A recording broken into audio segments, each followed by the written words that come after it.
Sao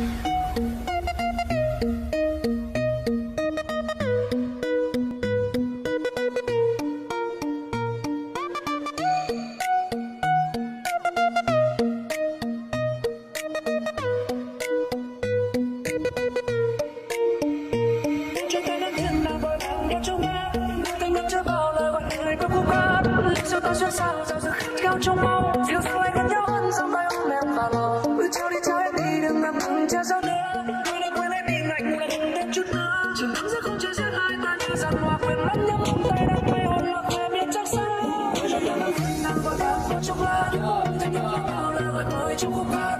Sao ta xót xa dạo giờ khát khao trong máu, chiều chúng ta gần nhau hơn dòng tay ôm em vào lòng. Trao đi trao em đi đừng làm thằng cha sao nữa, yêu em không lại người đừng thêm chút nữa.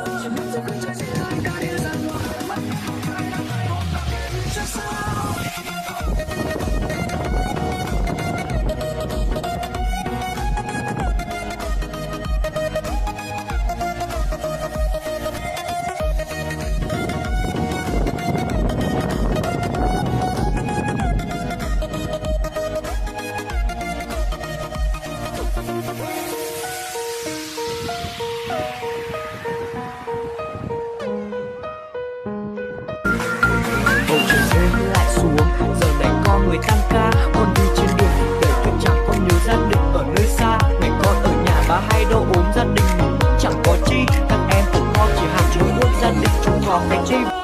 Anh nhắc chưa bao lời gọi mời trong khúc hát, sao ta sẽ xa